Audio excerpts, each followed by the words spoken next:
and welcome to my channel, Making Crafts. Today I am using the stamp and die set, and this is the stamp and die set of the month.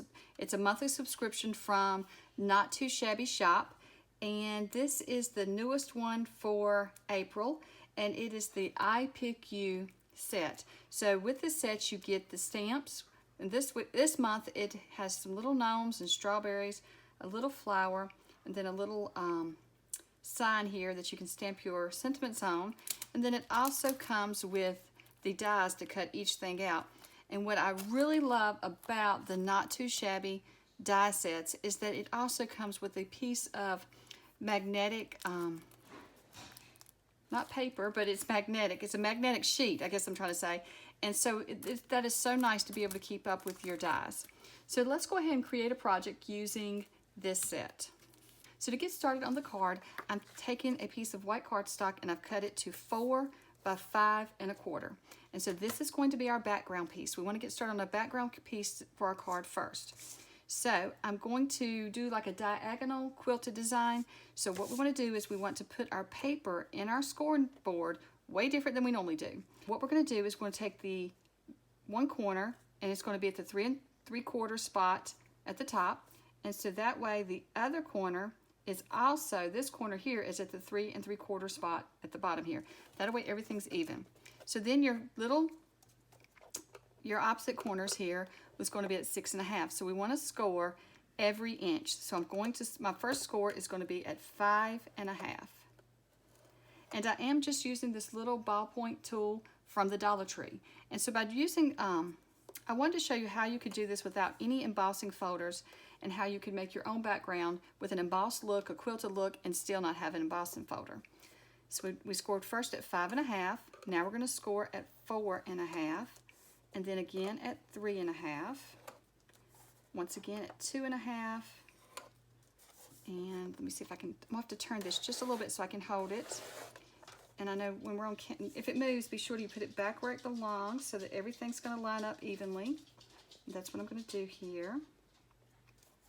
And then I'm going to score at 1 1/2.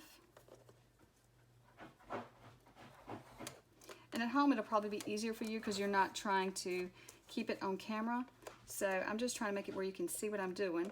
And then the 1/2 inch mark here, we're going to just do it at 1/2 inch. I'm just going to get a good score there. So if you can see, you've got diagonal lines now, and they're pretty even. Don't have to be perfect. And so now we're going to take the 4 inch top part and we're going to put it at 2 7/8. So you just want to have, so I'm going to have the upper tip here, corner here at 2 7/8, and then this corner at 2 7/8. And then I'm going to, once again, this is going to be around 6 1/2, so I'm going to score at 5 1/2. And you just go really slow because you're coming onto the paper, you know, midway instead of at the top, and so it may start to dent it since it's not up here protecting it. So just be real slow with it. And then you have 4 1/2,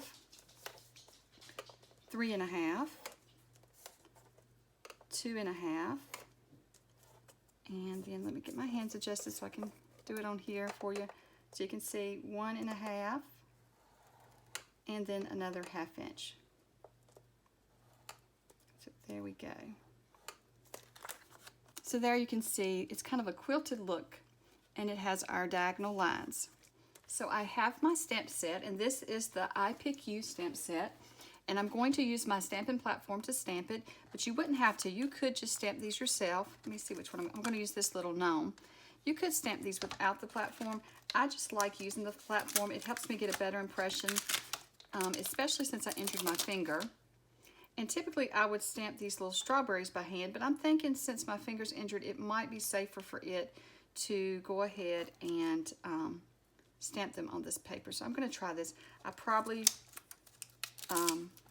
would do it this way, but normally I would just stamp the strawberries without doing this. The larger images, it does help to put it on your platform so that you can stamp over and over, so that you can, you know, stamp it twice if you need to. But for the smaller ones, you don't really need a platform. I didn't have a platform for years anyway, and I was able to stamp a lot of images, but I do enjoy my platform. So I'm going to stamp these with my Memento Tuxedo Black ink. I'm trying to make sure I got the right ink pad. I have 2 of these ink pads, and when I was organizing and cleaning the other day, I wanted to throw one away, but I wasn't sure which one was my new one. So once I figure out which one's new and which one's old, I've got to get rid of my old one.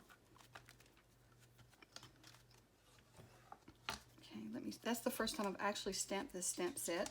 So sometimes when you first stamp them, you don't get a great impression. So if you are stamping these without a platform, be sure to stamp the first few stamps, the first few times, stamp it onto some scrap paper, because any new stamps that I get, no matter what company they are from, I find that I need to stamp them off a few times when they're new before I actually stamp them onto my project. And it's probably something to do with the process of making stamps. So see, you can see that's a beautiful impression now. I'm going to do one more time just to see how dark it gets. Okay. So I like that. That is adorable little gnome. And so I actually need to stamp a few more strawberries. So that's what I'm going to do. I am just using my Oohoo, and I don't know if I pronounced that correctly, alcohol markers to color this in. And I'm just using deep red, geranium, and old red. And then I have my blending tool just to color in my strawberries. And so now I'm just going to do the strawberries the same on the gnome. And here I just swatch my pieces on my card as I go, because Oohoo is a little bit different from your Copic and things. They're a lot less expensive, but at the same time, they have numbers and things on them, but you can't reorder them. I haven't found that you can reorder them separately. You have to just buy them by the pack. So I just buy them by big packs like this. So that's my lighter colors, and then here are some of my darker colors. And I love the bags they come in. They're pretty awesome to keep up. They're a pretty awesome way to store your markers. So let's go ahead and color in. Let me see what colors I have here again. Let's color in our strawberries. So while I'm coloring in the gnome, I would like to let you know about the giveaway. So this video is part of the Not Too Shabby Shop Hop for the Stamp and Die of the Month set. And so I will have a hashtag in the description below. It's hashtag N2SPickYou. When you click on that hashtag, you can see all the other participants who are creating with this stamp and die set for this month, and they'll show you what they created with this set. So you will need to watch all the participants' videos and also comment on their videos. So at the end of my video, just comment in the comment section and then click that hashtag and hop on over to the next video, and each one you'll need to do that and comment on each video. After you've watched all the videos and commented, I think it's about 5 or 6 of us, once you watch all of those, in any of the videos, in the description, you will see that hashtag, but you will also see a Rafflecopter link. You will need to click on that Rafflecopter link and finish your entry into the giveaway. The giveaway closes on April 14th, and the winner will be announced on the Not Too Shabby YouTube channel. One winner will receive a $25 gift card to the Not Too Shabby Shop. And the Not Too Shabby Shop is doing this giveaway, and they are the ones that will give you the gift card to their shop. All of this information will be in the description below, so if you missed anything that I said or it was a bit confusing, you can just read in the description below and see how to enter. So I've gone ahead and blended in with my blended brush and sponge some Memento Rosebud onto the background, and I've colored in my little strawberries that I stamped.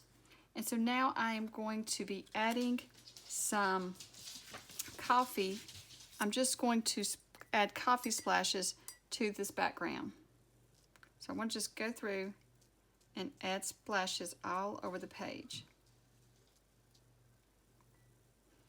Then I'm just going to take my napkin. Most of it is dry. It dries really fast, and so that gives a different effect to this page.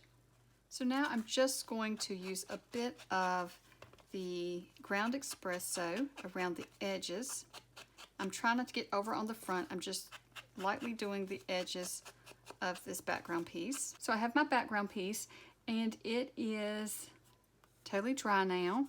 I've gone ahead and cut out my sentiment, and what I did with it is I took my sponge where I had been inking around the edges, and what was left on it, I just lightly inked this sentiment. And I will show you, I always press too hard with mine.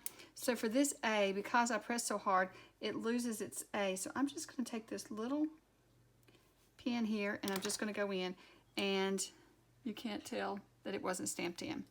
So I'm always with my sentiments pressing so hard, and I did just use, when I made this sentiment, I just used my clear block to do it instead of my platform, so I did press too hard, but I like how it looked. Oh, here's another A. I probably just need to put another little line in there, and that's very simple. So if you do the same as me and you press too hard and you lose your little line that's in your A, you can just add it back in really easily. So I'm going to go ahead and make up my card, and then I'll add it to the card base. So what I want to do is, I know I want my sentiment somewhere at the top here. Not exactly sure. And then I want my little gnome down here. About right in there, we'll see. And then I want some strawberries around him. So I like to lay it all out before gluing. And then I think I'll put a little flower with him. We're going to glue it on like that. So I am going to add some foam tape to the back of my gnome because I just want to pop him up a little bit. So I'm just going to pop him up right here.